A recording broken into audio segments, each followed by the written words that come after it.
Good. Well, good evening, everybody. My name is Betsy Reed. I am the programs chair for PTSA, and along with Amy Boyle, our PTSA president, this is our fourth in a series of connections, bringing local mental health services to our community and partnering with them. We're really grateful tonight to have Full Circle Grief.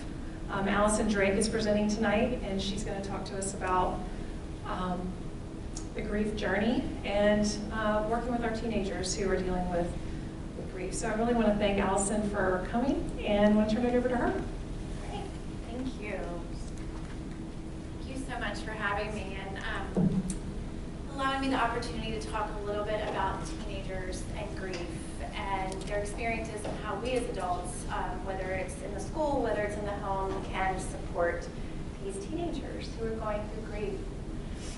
For those of you who aren't familiar with Full Circle, we are a nonprofit organization. We've been around since, well, for almost 15 years. We are located in Henrico County. We offer 3 different types of services. We offer group counseling services. We offer individual counseling as well as educational programs and different kinds of workshops and consultations. Our group programs are offered free of charge.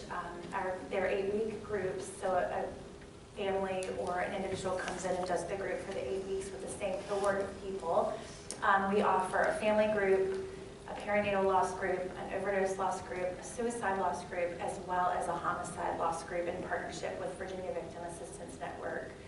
And then we have monthly virtual groups as well, and we also have a pregnancy after loss and a parenting after perinatal loss group as well. So, and then we have individual counseling services, and we do take insurance for those. And then we do educational programs just like this to get our community talking about grief and talking about best ways that we can support individuals who are going through grief. I love to start with this quote. It's healing from grief is not the process of forgetting. It's the process of remembering with less pain and more joy. So when we're talking about grief, one of the things that might often be challenging for us as adults who are supporting teenagers is we can't fix it. We cannot do anything to make it better. So they're grieving a friend, a family member, somebody from school. We can't fix that. They're having to process and they're having to go through the feelings of grief. So what can we do as adults to support kids through this? So just some statistics for you. About 78% of all teenagers ages 11 through 16 have lost at least one of their friends, which is an astounding statistic. It's 1 in 5 children will experience the death of a loved one before the age of 18. Unfortunately, after COVID, this number has gotten a little smaller, about 1 in 4. Children will experience the death of somebody that's close to them, that's in their direct family. So that's a lot of things that classroom teachers report seeing. There's been a lot of great studies out of the Harvard Childhood Bereavement Center that talks about children and what we see as a result of grief, children that are grieving. And you'll see up here is difficulty concentrating, decrease in their work potentially, absenteeism, some kids withdraw, some kids actually throw themselves into their academics and throw themselves into sports. So we'll talk a little bit more about that in a little bit. So why do we need to support these kids? Why do we, as school professionals, as parents, as mental health providers, why is it important to support kids through grief? And I do want to point out before we share these statistics that these are not these statistics are not about children who are supported by a mental health professional. Of course, that includes a mental health professional. But children can get support from a variety of different ways. Obviously, parents from home, caregivers, their spiritual leaders, friends that show up for them and really can support them. So it's in addition to your school counselors and your mental health professionals. They're 9 times more likely to drop out of high school, 10 times less likely to get involved with substance abuse. They're 5 times less likely to complete suicide, and they're 20 times less likely to develop a behavioral disorder. So obviously really, really important for us to make sure that we are getting kids and teenagers the support that they need. So I have up here just some really general feelings, general emotions that we experience, we as adults and as well as teenagers experience as a result of grief. Obviously not an exhaustive list. What do you think is the number one, and again, making a huge generalization, but the teen groups that we have at Full Circle, what do you think is the number one emotion that we see as a result in teenagers as a result of grief? Anger. Yep, it's anger. And again, generalization. There's a quote that I love that says, everybody's grief is as different as their fingerprint. So just understanding that, that again was a generalization, but grief shows up differently. You can see grief look differently when you have a loss in a school. Every kid is going to grieve differently based on a variety of factors. In a family, sets of siblings, friendship groups, whatever it may be, everybody's grief shows up differently, and we'll talk a little bit more about why. But I wanted to make sure I show the manifestations of grief. We think of grief and we often think sadness. We as adults, sometimes that's what you see as our grief, or you expect to see as our grief. But it shows up in so many different ways, emotionally, spiritually, behaviorally, mentally. I think unless you've gone through grief, it's really hard to sort of understand all the different ways that you can be affected.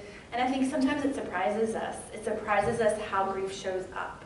How grief shows up for our kids, how grief shows up for our family members, how it shows up for us. So just being, understanding that it shows up in so many different ways. I really love this graphic. It's, when we think of grief, many times we think of Kubler-Ross.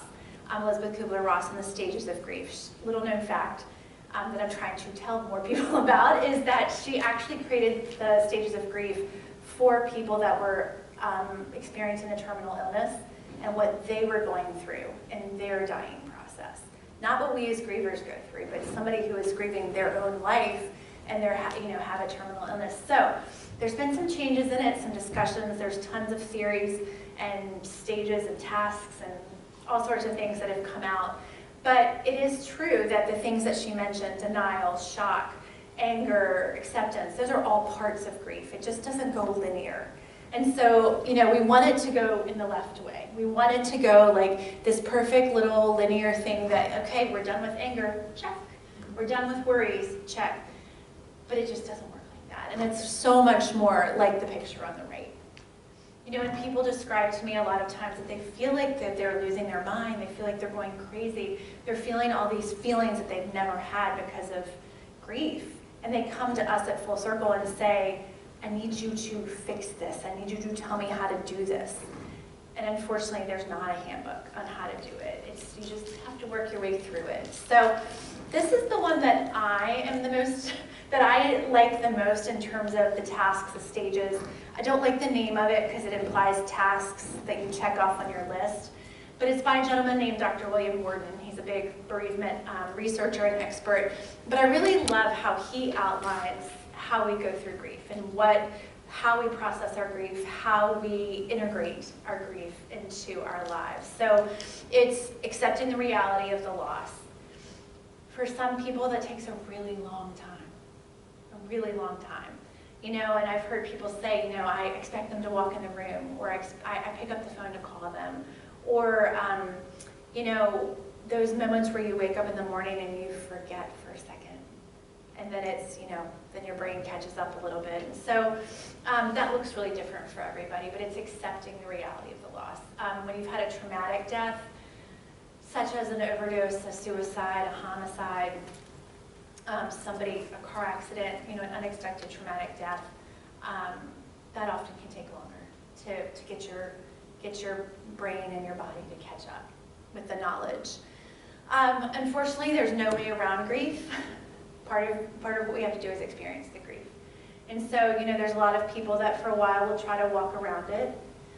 There's many of us that don't have a choice. Like, you have so many responsibilities, you have other people to care for, you have to go back to work, whatever it may be. And so you kind of have to walk around that grief a little bit. but allowing yourself time to process it, allowing yourself time to experience it, or it's going to catch up at some point. So adjusting to the environment with the deceased missing, this is all they were existed in this way in my life. Now how is my life going to look now that they're not here?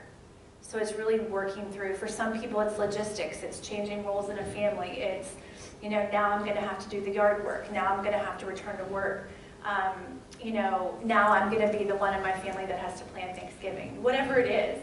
But it's just adjusting to that environment without that person. And for kids in schools, you know, if they've lost a friend in school, that can take a while. You know, it's that friend that sat next to them in class, the friend that they drove to school with, you know, studied with, whatever it was, and just, you know, adjusting to that being in a school building without that person can be especially hard. And then a really, really important part, and it goes back to the quote that I shared at the beginning, of going through the grieving process is to find the way to maintain the connection with that person. As far as, I won't bore you with all the research, but there's tons and tons of research out there that shows that, I don't know how to phrase this, somebody will fare better in their grieving process, maybe experience less signs of anxiety, depression, hypervigilance, different things like that, when they find that way to stay connected. There's a really, really great book out there, and I'm going to blank on her name. Her first name is Marissa, blanking on the last name. It's called Grief is Love, and it talks so much about how do we maintain that connection, because we don't stop loving them. So how do we then therefore maintain that connection, even though it's not the connection we want, but how do we keep that going in our lives? Really important as a part of grief. So I went over a few of these before, the impacts of loss on teenagers. You know, again, not an exhaustive list. I do want to point out for children and for teenagers, and quite frankly for many adults, you've lost somebody, you've experienced the death of somebody significant to you. Many times that's rising fear that somebody else is going to die. What else is going to happen next? We see children and teens who have experienced the death of a parent, you know, maybe start regressing in behavior a little bit with that other parent because they're worried that something might happen to the other parent. So just being mindful of that's certainly a possibility. I don't love using the word resilient for grief totally, but it felt like the right word to list for resilient teens. Who are the teenagers that can or feel more equipped to integrate the loss, to find those new ways to, you never say move on, move forward without that person that's in their lives and adjusting to that environment? There's kids that have strong emotional connections with others. They have that community support, whether it's school, a team, a spiritual organization, a big family, or a supportive family. It doesn't have to be a big family. But those kids that have that social support, the kids that had that higher self-esteem before their person died, kids have a really hard time, especially teenagers. Shocking, but they don't want to feel different. They don't want to be different. They don't want to be, oh, there's the child, there's the person in my school that this happened to. So those kids that have that firm understanding of who they are, they have that confidence, you know, maybe have a little bit of an easier time as they conquer all the questions and struggles that come along with grief. The kids that have fewer daily changes, the ones that have structure still in their days, that are able to attend the same school, they're able to stay, you know, in their same living environment, things like that. It's hard for kids, but often it's inevitable when you have to potentially move in with another relative or move to a different house, or another parent has to go back to work, or whatever it may be. Again, it's inevitable for many, many, many people. But, you know, just those are the kids that are able to continue in their routine and structure. Fare a little better. Again, the same thing, constant discipline. I get asked a lot from parents, well, what do I do? Like, they're acting out, they're not going to school, they're not, turning in their homework and things like that. Yes, there does need to be some grace that's given, but then there's also, we all know that kids need that structure, they need that discipline, they need the things that their safe in, and so being able to maintain that discipline and structure if possible. The kids that are prepared for the funeral, we get asked a lot, should I take my child to the funeral? Maybe not as much for teenagers as we do smaller kids. It's such a personal decision, such a personal situation. We can't answer that.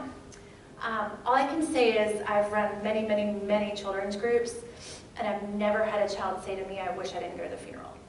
I've had many children say, I'm super angry that I was not allowed to go to the funeral. But the kids that have a problem with the funeral sometimes are the kids that aren't prepared.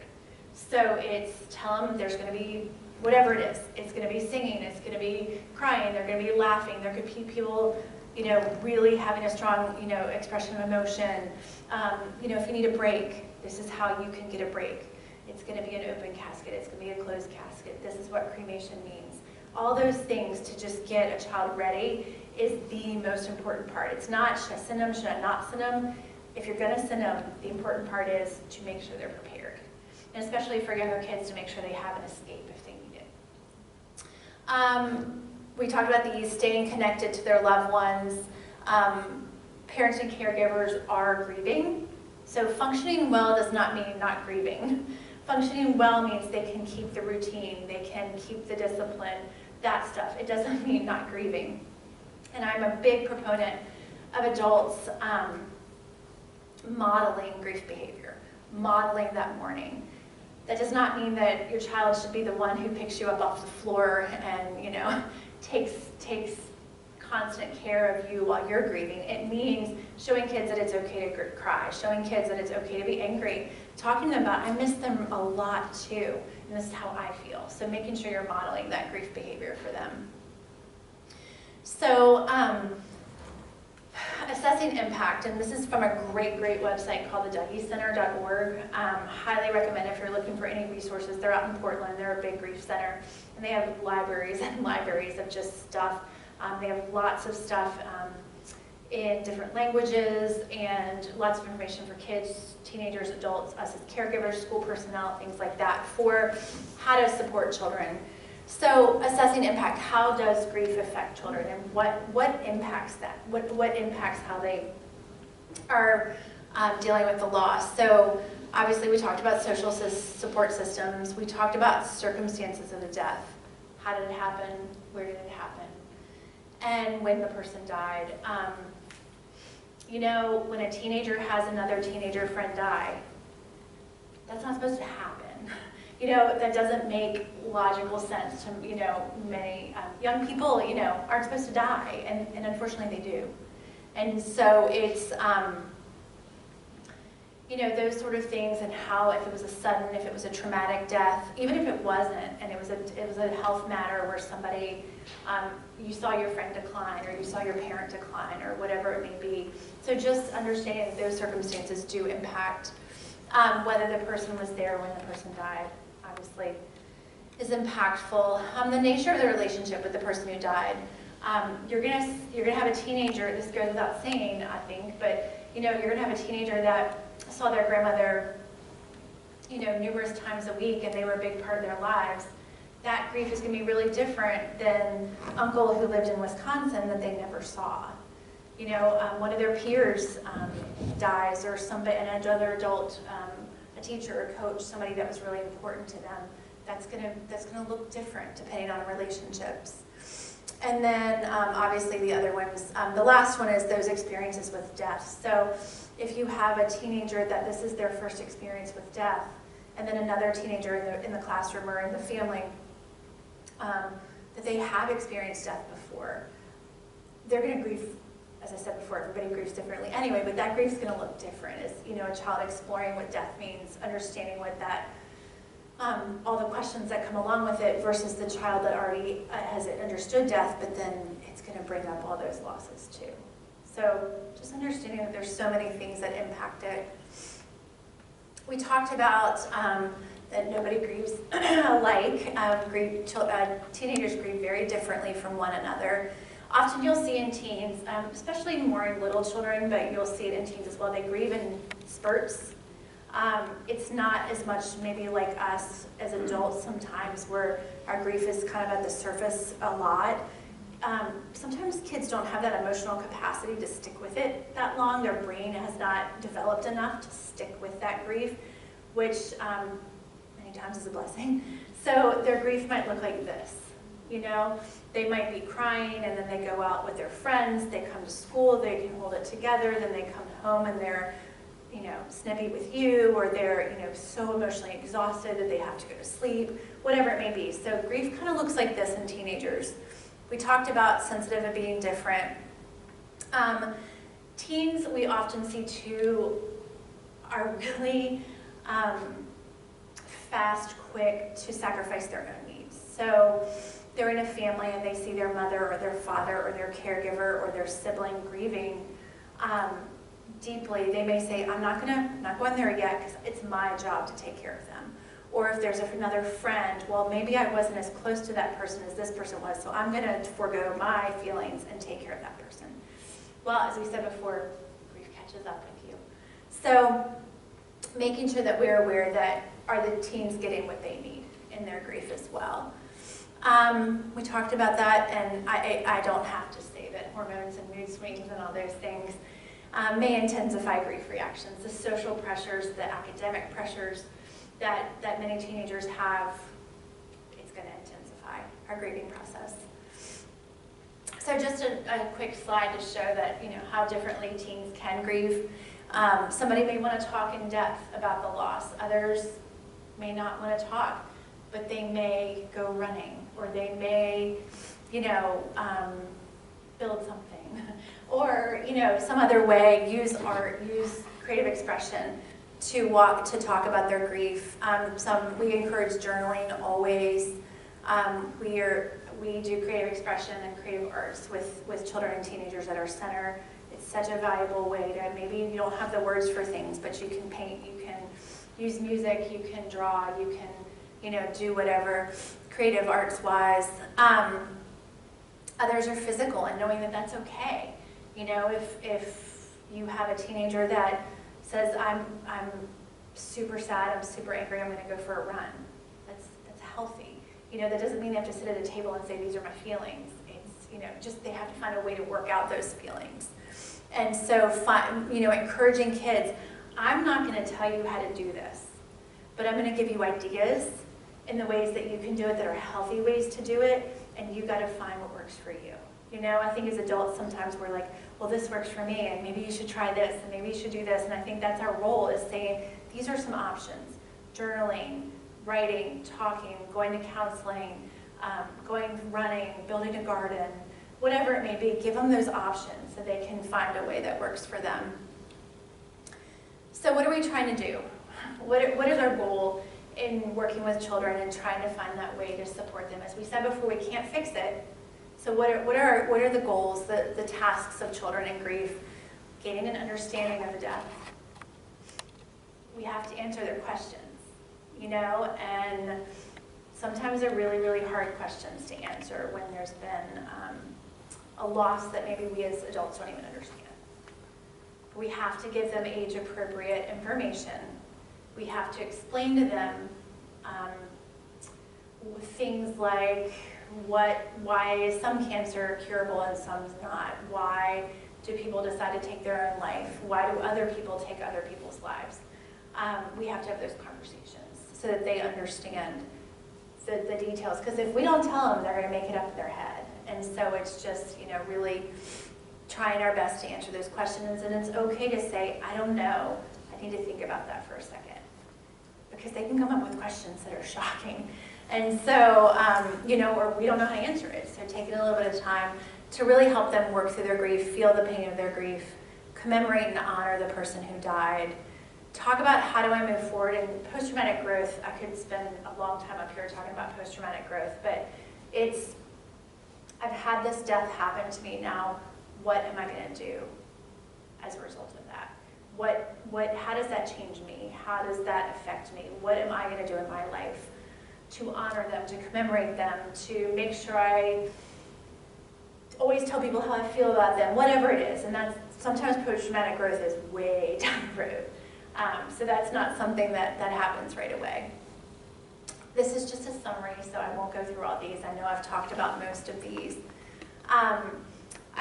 The one thing I do want to point out is if there's opportunities to prepare, to engage the child if they want in the funeral, in the mourning process, in celebrations of life, whatever it may be. I hear from teenagers all the time that that's really important to them, that they have a say-so. They can pick a poem, they can write something, they can draw a piece of artwork that goes on the program thing, whatever it's called. So that's important, that I've heard that over and over from kids. And then the other piece is, what was the other one I was going to say? Oh, so it may seem obvious to us, but for some kids, when there's a death, especially in the family, and friends as well, many kids think that they did something to cause that death. Even as for us as adults, that doesn't make any sense to us. But sometimes kids will sort of internalize that and think, well, if I'd just done this, or if I'd said this, or if I'd noticed this. I will give an example, and I'll keep it very general. I had a child in my group who their parent had died at a sporting event. It was a parent-child's game, fun game thing. They had gotten in a fight before on the way there. So while they were there, kind of on different sides of the gym, doing their different activity,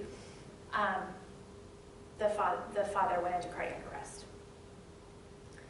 And so essentially, this child witnessed their parents' death.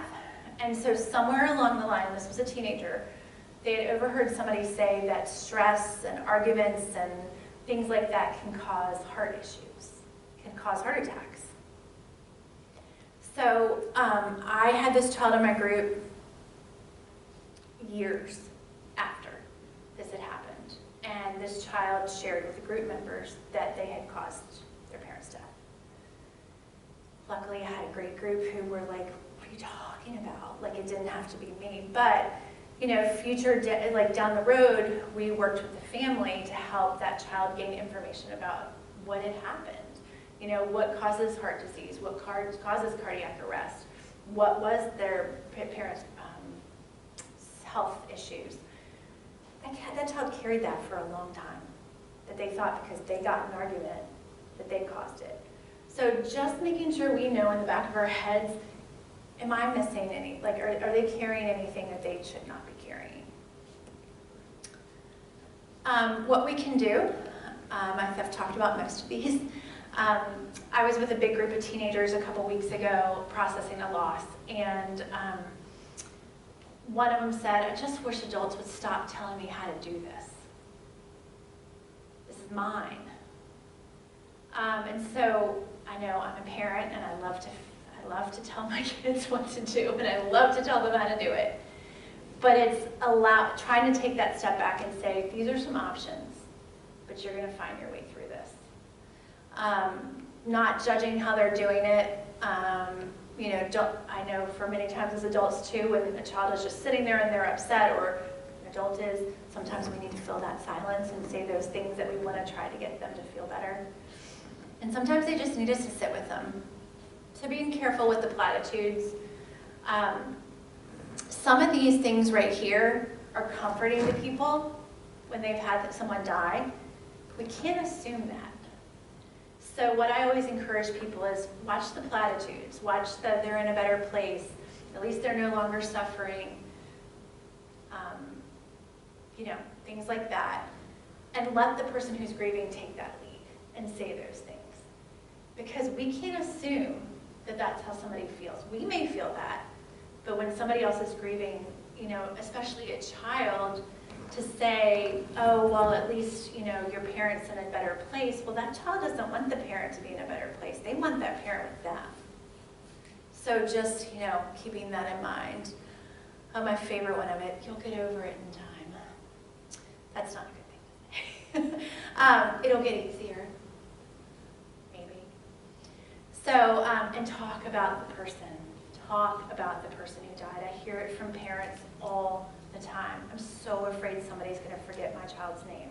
I'm so afraid they're going to stop talking about them. I'm so afraid that they're going to be forgotten.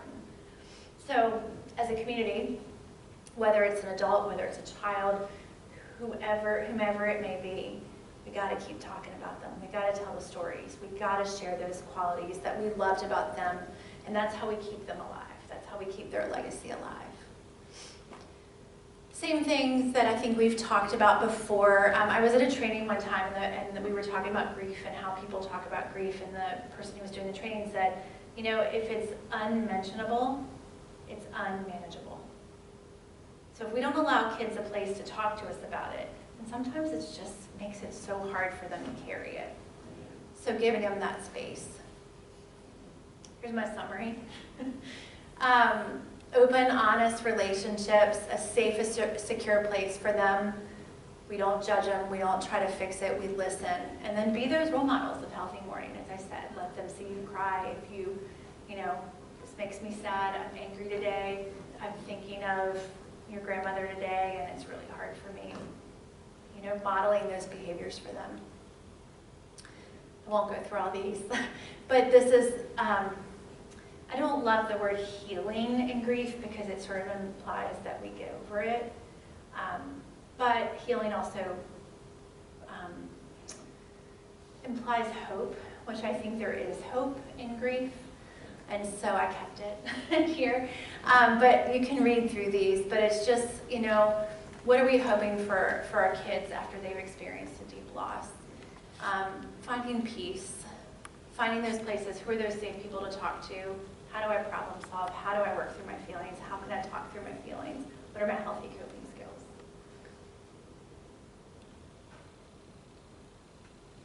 That's it. So I'd love to open up for some questions.